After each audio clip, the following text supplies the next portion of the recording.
2, 1, we're live. Hey, it's Mike. It's Todd. And it's Evan, and welcome upstairs to another episode of the Third Floor Podcast. In this week's episode, we are talking about the biggest music festival that ever was. You may have seen the documentary about it on Netflix. We, of course, are talking about Fyre Festival, where guests were promised things like gourmet meals, but all they received were sandwiches with cheese on them.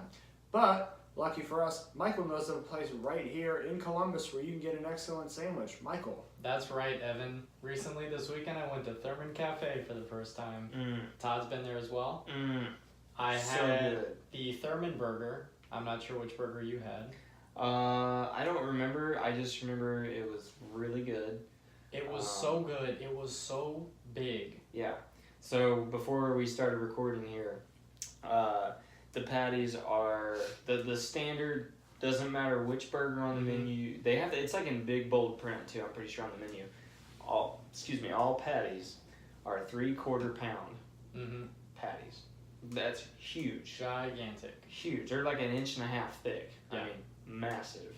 So when I ate the burger, I had to eat it like bottom bite, top bite. I could not fit my mouth around the whole thing. Yeah, it's crazy. And then there's the Therminator, which that's a monster. That's legit scary to see. Like, I couldn't imagine eating it. It's literally like, I don't know. My hands are about a foot apart right here.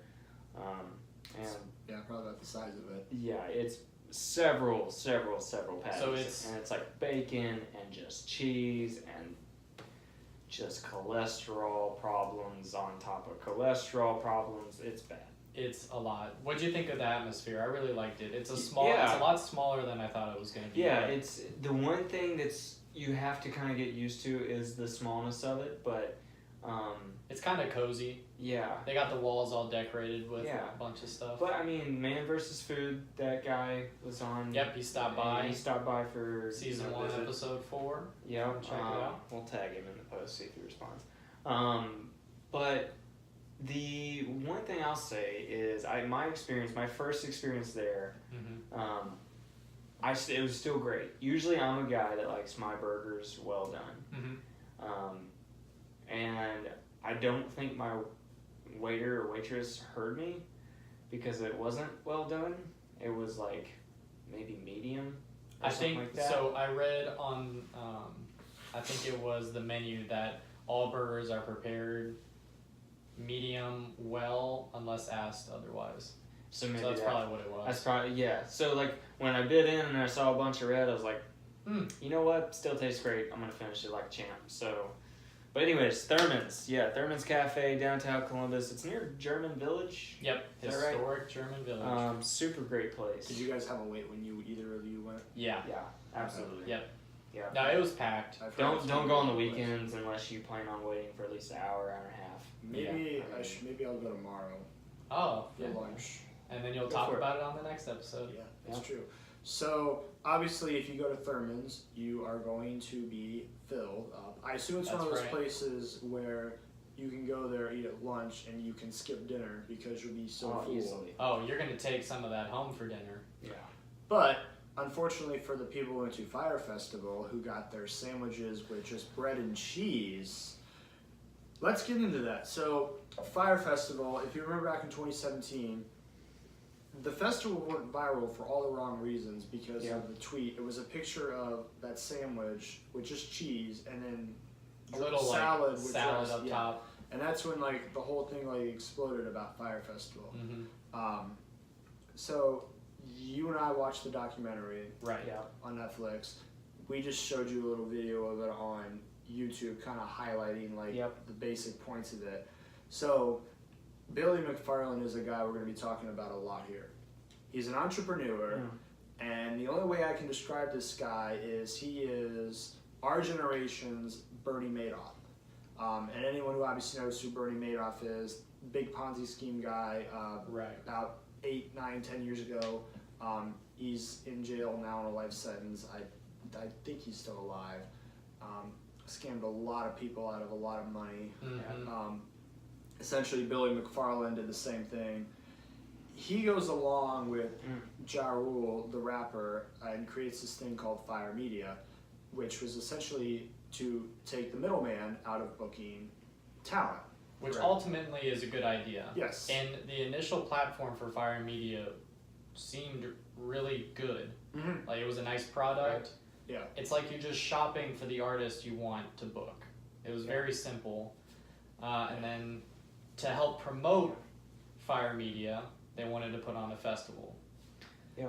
And it's interesting. So my background in the music industry, typically the way, well, and again, with how far technology's come and how far everything's changed in the industry, you typically have two different types of agents. Mm-hmm. When it comes to booking talent, you have your frontline main, like, these are your people. These are, like, if you call Joe and he represents, you know, I don't know, Brad Paisley, the country guitar guru.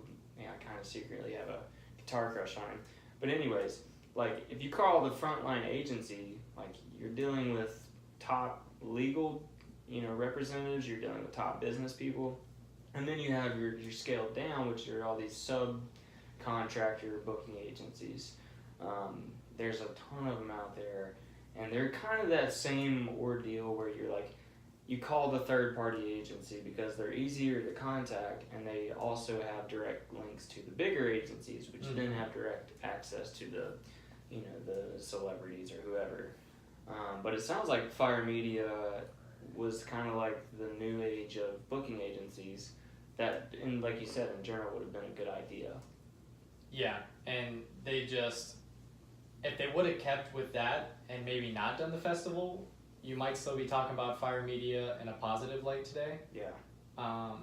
But boy, it took a dark turn, and I think it was a lot. I will say this: it was a lot of arrogance and blindness on the part of, especially Billy McFarland and Ja Rule. There were several people that told them, "You guys need to cancel the festival for 2017 and focus on planning summer of 2018." And I'm sure we can just sit here like, first off, when you have a music festival, you got to book the talent. Yep. You got to book the artists. That's one of the biggest things. You got to make sure you have an adequate stage. And then just for the concert goers, you have to make sure you have enough food and water and restrooms. Security, production equipment. Oh, I mean, yeah. personnel to like run the whole shebang. Like, and obviously, if a festival is run right, something like, say, Coachella or even the iHeartRadio Music Festival, you know, you're going to get enough tickets. Eventually, the profit's going to offset the cost, and it's going to grow. They're going to make money. Right, it's going to grow into a following. I mean, people look forward to that stuff every single year. I mean, Coachella and iHeartRadio are huge festivals that bring in, I mean, major talent. Yeah. Now, you talked about booking. So you have a festival set to be in the Bahamas. Right. Quoted as being on Pablo Escobar's island. Which was not. It was not. But if you're booking talent, do you want an experienced individual doing that? Yeah. Yes. You don't so just not someone who's never booked a performer in their life. You don't just call, you know, so and so's agent and say, hey, I want to book your guy or your girl for, you know, to come do this concert, and then next thing you know, like, if you don't pay them, they will come out. The music industry is so cutthroat that, like, it doesn't matter what the amount is. You don't just go after talent of any level. I mean, all it takes is the proper verbiage on a single sheet of paper that says you owe them money, and you then owe them money as soon as you sign it. Doesn't matter who you are. If you're not experienced and you don't know that verbiage and you sign it, you could be screwed. Well, that's not what Fyre Media did. Okay. They had someone with zero experience going out and trying to book what was supposed to be the biggest music festival ever. They said what? Blink 182, Major Lazer, and Migos would have been the three biggest names you'll know from that festival. And I gotta say, if you're having the biggest music festival of all time, or at least in the decade, no disrespect to any three of those artists that we just mentioned, but if that's all you have, I mean, that's just another run-of-the-mill music festival. Right. Yeah. I mean, if I'm thinking of like the biggest music festival of all time, like I'm like for let's say artists right now. Okay, I'm having Taylor Swift there. I'm having John Mayer, Maroon 5, Imagine Dragons. Like, those are names. Yeah. Woodstock, for example. Okay. Creedence Clearwater Revival, The Who, Jimi Hendrix, Jefferson Airplane, Janis Joplin, Joe Cocker. Some of the biggest names of all time. And mind you, here are some major musicians from that era that did not appear at Woodstock. The Beatles, who are still around. Yeah. Led Zeppelin, although Led Zeppelin at the time was just starting out and had to become like the big thing that they eventually would become. Eric Clapton. Wow. So there were a lot of like artists, yes, who were left out, but the names that were still there, I mean. Yeah. So let me ask this. So you're saying, I didn't get a chance to watch the documentary, but it's so kind of good. Fyre Media just had different people involved other than McFarland or whatever his name is. So they had a whole production crew. Really? I mean, it was a full-fledged media company. Okay. It was that first. Yeah. So they had. If you watch the documentary, I feel like they had a really good media team together. Yeah. They had some people who knew what they were talking about. They wanted to do a good job. Mm-hmm. But McFarland ran it so far off the rails. And all for money. All for money. All for this festival. Wow. This was the promotion of Fyre Media. Wow. He was a guy who wouldn't take no for an answer. Okay. And he was also a guy who just... I'm trying to think of what I was going to say here because I lost my train of thought. But basically, like, it was one of those things where he thought if an idea came to his head, it was possible to do. No matter how possible or impossible that idea might have been. And some of the stuff is outrageous. And going back to, like, the Bahamas, you got to remember, the Bahamas is not United States territory. That's foreign soil, technically. Yeah. Mm-hmm. So... not only when you decide you want to have a festival with 10,000 people on an island of the Bahamas, you're adding logistics in, which is a whole other animal in itself. Yeah. And you've got to get people over. You've got to have the flights, which obviously are always going to come out of Miami. You got to get the people over there. Yeah. And then you got to worry about getting them back afterwards. Yeah. So, in defense of Fyre Festival, they just didn't have enough time to plan it. They didn't give themselves enough time. But it's the fact that they overpromised all this stuff. Yeah. This could have been a great festival if you had a year to plan it out. Yeah, at least. I mean, and that's the thing. I mean, I've been a part of some festivals, nowhere near this big, but I've been a part of events that have had several thousand people like go to it. One right here in Columbus that happens every year. It's I've put together the sound system for that before. Fun fact. It's pretty intense. But it's one night that happens down at the Celeste Center. I don't know if that's happening there this year or not. But anyways, point being, there's so much that goes in, and my primary focus for a festival is audio visual, like engineering. That's what I do. But at the same time, you know, you can't do any as soon as you start reaching a concert, I guess, level of where you're going to have 1,000 people, even 500 people. I mean, you have to think like Scully's downtown.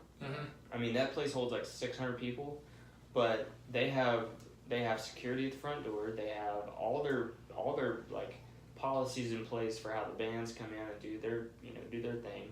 They have policies in place for how old you can be to go into certain concerts. I mean, they have everything mapped out, and they do that for probably 4 to 6 months out for all of their bands. And take the next step up to like, you know, a festival of like 1,000 people or 5,000 people. I mean, the factors, and then like Evan said, you know, putting in the idea of going out of the U.S. territory. That's some dangerous stuff. Whenever you get on somebody else's territory, you play by their rules. Yeah. You know, you don't play by the U.S. rules alone anymore. It's not California. It's not going to be lax when it comes to that kind of stuff. No. And they picked an area that was not developed for music festivals at all.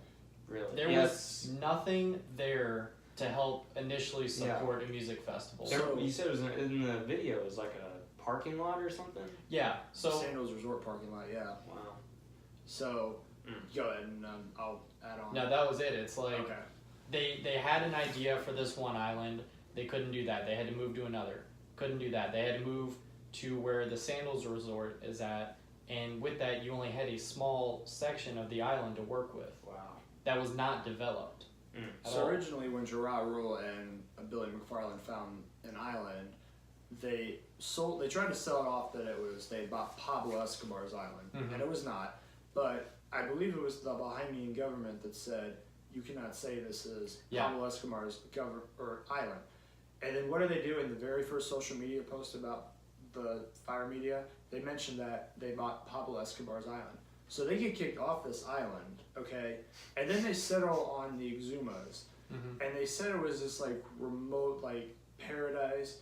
It was an island that had almost 7,000 people on it. Yeah. Okay?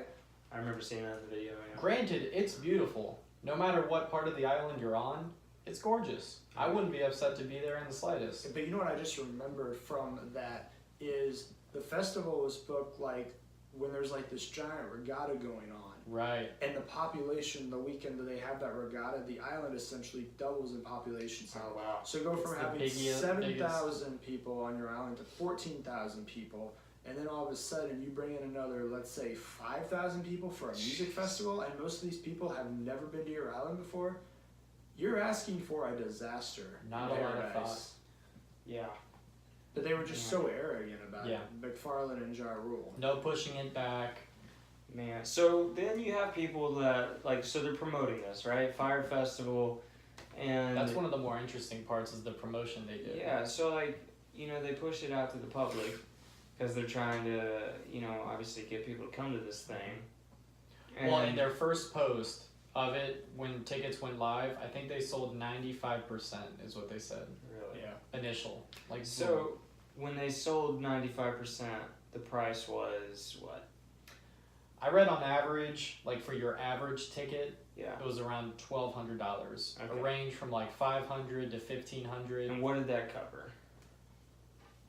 Because I know in the video they mentioned a couple different like levels of tickets. But... Yeah, they said it covered your flight. Now, some things out there will say it's 2 weeks. I thought it was just a 3-day weekend. There were, I just found this out right before we were prepping for the show. There was one scheduled for like April, and there was another like weekend, like 2 weekends after that, like early in May. They were gonna do. So they have like a 3-day festival, one weekend, and like 2 weekends later they were gonna have another 3-day festival. So they were gonna have people lay over. I don't know. I don't know if that was like the original plan. That's or like you bought like tickets to like the April one, like, or you could buy tickets to the May one. So that's like a 2-week gap. That's probably where I was hearing the 2-week came from. But basically, any ticket you got paid for your room and board, food, ticket to the festival, and transportation there. Okay. So like covered all your basics to get to the island, enjoy the festival, get home. Excuse me. And then all of a sudden ticket prices went skyrocketed apparently. Yeah, they were saying there were some ticket bundles for like $250,000. Okay, first pause right there before we go any further. Who in their right mind? The only people paying that are people that have money to not care about. You know who can afford that? Who's the guy? 1%? Like the 0.5%. Yeah. Like, first of all, Kanye West. Mm-hmm. Didn't he just buy a 747? Something like that. I bring that up for one reason. It costs $250,000 to fly that plane for 1 hour. Mm-hmm. That's how much gas is for that plane. Okay. Me? If you approached me and said, "Hey, would you go to a concert for $500?" I would say, "Who's the artist?" Mm-hmm. If it makes sense, if it's like, I don't know, give me a good artist that you would go see for $500. Imagine Dragons. Sure, Imagine Dragons. I like Imagine Dragons. Let's say I've been a lifelong Imagine Dragons fan. Mm-hmm. Let's say I've collected posters and CDs and literally become a follower of that band. Then I could justify, spending $500 just to go see just them in concert at, I don't know, Wrigley Field or the Buckeye Stadium or wherever. I could justify that. Wrigley Field's in Chicago, right? Yes. Drive up to Chicago, stay the night in Chicago, or spend a weekend there. That sounds to me like a justified trip. Yeah. Nothing about this, and I'm not blaming the people for buying these tickets, because I can't imagine just rich people bought these tickets. Right. I'm not blaming them because at the end of it all, this is a screwed up scam, and Billy deserves to go to jail for it. But at what point do you just stop and say, okay, I just spent, it takes a lot of hard work to earn $1,200 or $1,500 or $2,500. Yeah. You have to stop at some point and say, okay, I don't think this is right. This doesn't seem prepared. Did they promote it that well? Yeah, this was supposed to be the festival of festivals. So there's a lesson of research here, because I figure if you're going to a first-time music festival, they probably hooked a lot of millennials, I think is what it is. That's what it is. Yeah, people that were just gung-ho and ready for the newest fun thing. Yeah. And I don't care what it is, I'm going, and I don't care how much money it costs, I'm just going to do it. It's so I can say I was there. Where it's the consumer culture that has our generation so enraptured, where we need to have the newest and greatest thing. And again, if something is too good to be true, it probably is. Absolutely. Okay, new festival, $1,200, and you're gonna give me flight, room and board, and food for a weekend? That sounds like a steal. I've been to the Bahamas on a mission trip, and I can tell you right now, flights are more than $1,200. It's insane. Yeah, absolutely, and that's round trip. So there's only been one time in my life where I have said, I'm going to spend money on something, I don't care how much it costs me, because I'm never going to do it again. And that was when the Indians went to the World Series. Absolutely. Luckily, I was able, because I was a season ticket holder at the time, I was able to get the pre-sale, so I didn't have the StubHub prices.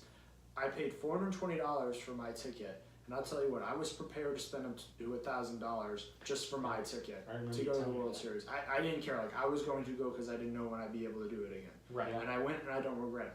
But that was a research decision. Yeah, you knew you could do it. Yeah. And you were willing to do it. You knew what you were getting into. Yeah. It's a baseball game, World Series. You're pretty familiar with that. I'm not a music festival guy, and I'm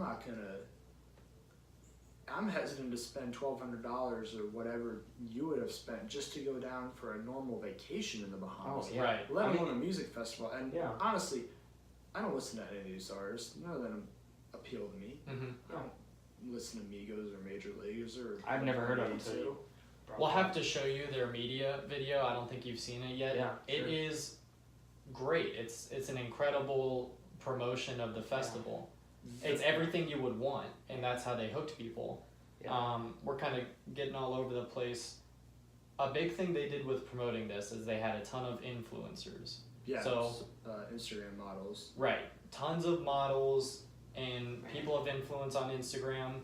They shared this orange picture at the same time. Yeah, that's perfect. They had about 400 influencers at the same time posted this. Hashtag join me at Fyre Festival. Wow. The website of Fyre Festival. Just an orange square. Yeah. So that's it. Yeah, that's all it was. And basically because it was supermodels. It sparked intrigue. Most of them who have at least 6 figures in followers on Instagram, if not over 1 million followers. Kendall Jenner was paid $250,000 alone by Fyre Media just to post about Fyre Festival. So one post, one picture. If you were allegedly $250,000. So to some millennials, you see that live music, get to interact with a bunch of supermodels. I'm gonna pay for that. Yeah. You got to be nice, but. Well, so we've talked about the promotion part of the festival. Yeah. Let's get into when the people actually got there. Yeah, because we got a couple more minutes here, Yeah, there were roughly 400 people that actually made it to the festival itself. They did the flight, they got there, and it was hell. Yeah. There was nothing. We might have to go over a little bit. Yeah. Because there's a certain aspect I want to talk about. We're fine on time because we got time before you go on Facebook. That's true. Andy King is one point I want to mention. Yeah. It's one thing to scam people and take their money, but which is still wrong. It's obviously wrong, and he's in jail. Yeah. He was sentenced in October of 2018. Billy was? Yeah, I think he has 7 or 8 years. That's it? Okay, yeah, you did say Andy King. Right, so I'm getting to Andy King. Billy McFarland and Ja Rule showed a side like a true evil side of people, of not wanting to quit and admit when you're wrong and when you failed. They kept pushing people to get this festival going. Yeah. And at one point they had a customs issue with the water they had set for the festival.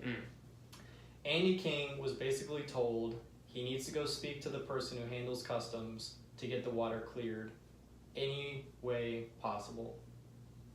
No matter what. No limits. No limits. You do what you have to do to get the water cleared. Yeah. And we were talking before we started recording, and I think Evan informed me that he was definitely, gay and proud of that, and he was told specifically, given directions by Billy to perform a certain act for just to get water through. Just to get water for the festival. Wow. To pass it through customs. I mean, these people literally, Billy and Ja Rule lost their minds. Yeah. They could not see this thing failing, and they pushed a lot of people to the extreme. Yeah. Well, it's greed. It comes down to greed. Yeah. What did Ja Rule say? He said it wasn't fraud after someone told him it was fraud. So after this he called whole, it something else, but it's like that doesn't sound any better. After this whole debacle, Fyre Media didn't close up right away. About a week after the festival, they had a phone call, and it was the entire Fyre Media team. And one person was saying, like you said. Yeah, he was saying we flat out lied to the public. That's fraud. Because before that, Ja Rule had said, guys, we didn't kill anyone. No one died from this. We can fix this. And the guy's like, well, we promised all this stuff and we lied and we had this firestorm on social media. Mm-hmm. Yeah. I mean, basically someone was like, we were fraudulent. And he said, I wouldn't say that. We... I wish I remember what he said. Construed the truth. Or something. It wasn't... It was... Yeah. But he said it differently, but it sounded just as bad as calling it fraud. Jeez. Yeah. They just weren't willing to accept what they did. Yeah. Which... Not even if they would have, even if Billy and Ja Rule would have, I think they still should have gotten punished for it. Yeah. As the leaders of this whole thing. Mm-hmm. But yeah, there has to come a point, and look, part of this was an entrepreneurial, mindset. Mm-hmm. There's nothing wrong. I'm actually studying right now Adam Smith, who was a big founder and motivator behind the modern day economic system that we have, and he's really big into capitalism. But anyways, all that to say, there's nothing wrong with going out and starting a business and starting, separate streams of income, but do it honestly. Do it in a way that isn't going to damage so many people, because in the video that you guys showed me, mm-hmm. like people were running, they were dehydrated because the Bahamas is like they're hot. Every aspect of the Bahamas is hot. Mm-hmm. It's very easy to be to get dehydrated. People were passing out. I'm sure they were like, I don't know if drugs were involved, but there was a part in the they were just handing out like tequila or some other form of liquor. Yeah, alcohol.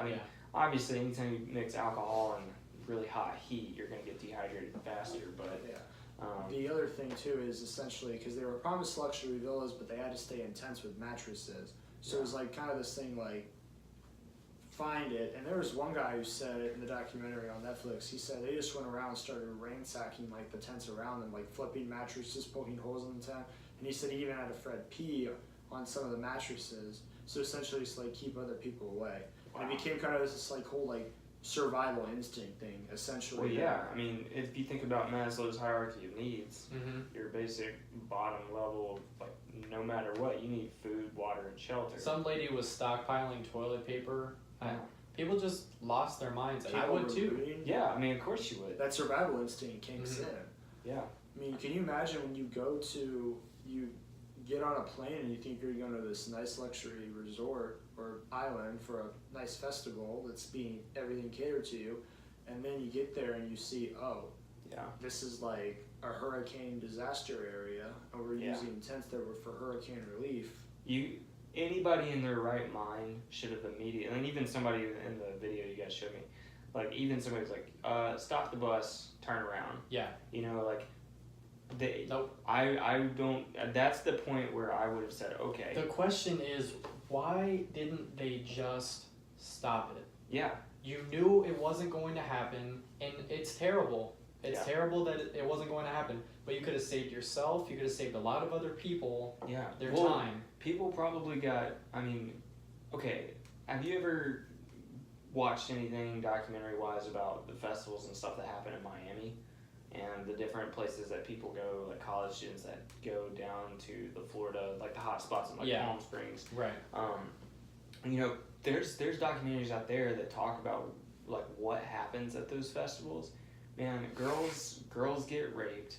Guys, you know, even guys get into some serious trouble like with drugs and things like. It's a really nasty scene. I think raping a girl gets in pretty serious trouble if they find out. Yeah, absolutely. And so I can't imagine what it was probably like when these people lost their minds and they're like, oh crap, you know, we're in this situation where we don't have any food, no shelter, no water. You know, what are you gonna do? And then all of a sudden these people are trying to come rob you in your little makeshift tent. Yeah. I mean, of course, you got 400 people on top of, you know, that actually knew about the festival, and on top of the other 14,000 people that's already on this island. Right. I mean, it's literally the disaster recipe of the millennial century, I think, or millennial, whatever you referred it to earlier. Yeah. But you get what I'm saying. It's like, this is terrible. I mean, Billy deserves to go away, in my opinion, for much longer than just 7 or 8 years. Yeah. Is Ja Rule going away? I don't think he went to jail. I don't think Ja Rule is going, because he essentially is the business partner. This is really Billy McFarland's company. It was his brainstorm. It's so disturbing to hear Ja Rule talk in the documentary. But Ja because Rule, he shows no remorse. It's like he just doesn't care. He's just they're power people. Even beforehand, like, Ja Rule just comes off as this complete like asshole who's like basically using his fame as like, I'm famous, I can do whatever the hell I want. Mm-hmm. Yeah. Well, you know, in my opinion, people like that, they don't deserve it, man. They don't deserve the success that they get whenever they just abuse it like that. Right. I don't feel bad. If Billy McFarland ends up in prison for the rest of his life, I don't feel the least bit bad. I hope everyone, even if it probably is not going to have all those workers get paid. I just hope everyone's okay. Like that. Well, do you want to talk about the GoFundMe that was set? Yeah. So one happy story that came out of it. End on a good note, right? And it comes from Little Heartbreaker first. There was a lady named Marianne Roll who owned a restaurant on the island, and she was catering for the event, and essentially like paid out $50,000 out of her own pocket. And to her workers. Yeah, basically went broke. Wow. Over the event, and almost lost everything she had worked really hard. What's her name? Marianne Roll. Marianne Roll. E at the end of her last name. Roll, R-O-L-E? 2 L's. Okay. Basically almost lost everything she had worked super hard for, and wasn't paid back a dime by Billy McFarland and Fyre Media. What a piece of crap. Yeah. So after the Netflix documentary comes out, a GoFundMe is started, and since it's come out, it's raised over $200,000. Is it still active? I would imagine so. I think so. If so, we'll share it. They said like, I don't know what the goal of it was, but like they exceeded like whatever the set like goal was, and they blew it out of the water. Yeah, I can imagine. So that's one good story that comes out of it. So I guess another thing to take away in this, and obviously you guys know this as well, but just as a reminder to our listeners and our viewers out there, yes, there is some pure evil in this world, but when the worst comes out of some people, you will see the best come out of good people or other people. The worst can bring out the best in us. Some people are just going to be pieces of shit, like Billy McFarland. Yeah. Sorry, he just is. I'll call it as it is. I have a thing. I don't trust entrepreneurs and those pyramid schemers. I never have and never will. I will troll them. Yeah. And I will call them out on their crap. I have no problem doing it.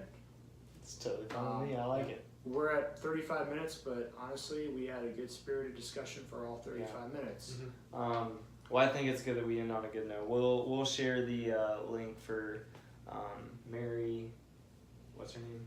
Mary Ann Rolls. Mary Ann. I'll keep wanting to say Mary.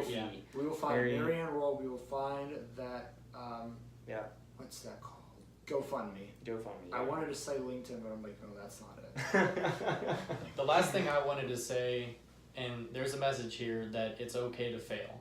Yeah. You can fail and fail Absolutely. and fail, and most of the times that's how you learn. You know, some of the greatest, most successful people in the world, and this is probably a business cliche to some people, but seriously, some of the best people that have succeeded in business and their careers and as a whole have started and they've reached that level of success because they failed. Mm-hmm. I mean, if you can't accept your failure, you're not going to be able to handle the growth that comes when you do succeed, because you're not going to know how to comprehend it.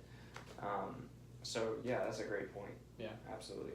Be okay with failure, but also be ethical. Yes. Be honest. Be humble. Don't screw people over just so you can try to get back on your feet. Right. You know, that's just not right. One more note, while Billy was on bail after the whole festival, he started a whole nother scam called New York NYC VIP. Yeah. And they used the emails from the Fyre Festival to put out, VIP tickets to Taylor Swift. She never does that. A photo shoot with Katy Perry. She never does that. The Met Gala, which tickets are not sold to the general public. So they were scamming again while he was on bail. Yeah. It's a sickness. He needs to go to a psych ward or something. Yes. Well, there you have it. That's the Fyre Festival. Festival. We'll put all the documentaries in the show notes. We'll have a very intense show notes for this episode, I think. Wow. So once again, thank you all for listening to this week's episode of the Third Floor Podcast. For Mike and for Todd, I'm Evan. We will see you all next week. See you next time.